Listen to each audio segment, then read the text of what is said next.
హరి ఓం వీక్షకులారా, 2 రోజులుగా ఒక వీడియో కాదు, అలాంటివి మరికొన్ని కూడాను.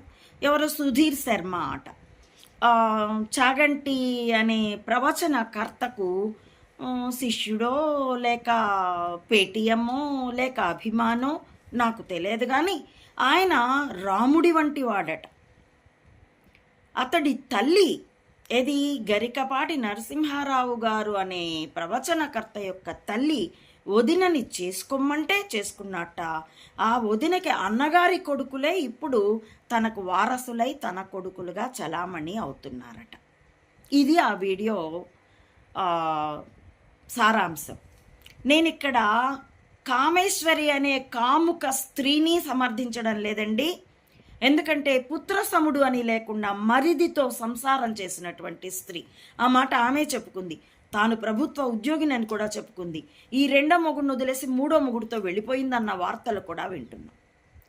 కాబట్టి నేను ఆ కాముక స్త్రీని, అందున మంచి భార్య కాకపోయింది, మంచి తల్లి కూడా కాలేదు, ఆవిడని సమర్థించడం లేదు.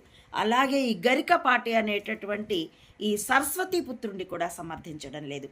పడక గది తప్పిదం జరిగింది అనంటే అది ఆ ఇద్దరి తప్పు ఉంటుంది.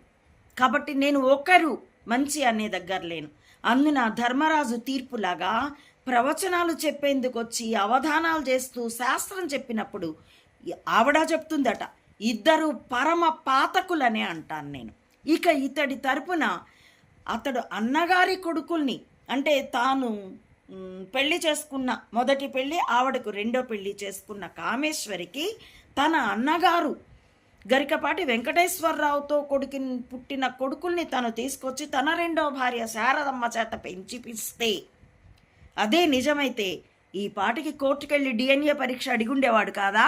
మామూలుగా కూడా కోర్టుకు వెళ్తాను, నా మీద నా పరువు తీసే విధంగా యూట్యూబర్లు ప్రవర్తిస్తున్నారు అని ప్రకటన కూడా ఇచ్చారు కదా వాళ్ళ టీం. అంటే కోర్టుకు వెళ్తే ఎటు ఏళ్ళు పూళ్ళు పడుతుంది, వ్యవహారం కోర్టులో ఉంది, మీరు మాట్లాడద్దు అనొచ్చు. ప్రస్తుతానికి ఈ రచ్చని, ఈ అగ్నిని చల్లార్చొచ్చు అన్నది. నిజంగా కోర్టుకు వెళ్ళేటట్లయితే అతడు నిజంగా తన కొడుకులు కాని తన అన్నకు, తన మొదటి భార్యకు పుట్టిన కొడుకులు అయ్యేటట్లయితే డిఎన్ఏ టెస్ట్కి వెళ్ళుండేవాడు. అదీగాక ఆ తల్లి ఏది చాగంటి వారు మన్నించాలి, గరికపాటి నరసింహారావు అనేటటువంటి అవధాని తల్లి వదినని చేసుకోమని చెప్పిందా? అంటే తల్లిగా తనను చేసుకోమని ఏ తల్లైన కొడుకు చెప్తుందా? వదిన తల్లి వరుస కాదా? ఎలా చెప్తుందా ఆవిడ? బహుశా ఆవిడ చనిపోయి ఉంటుంది.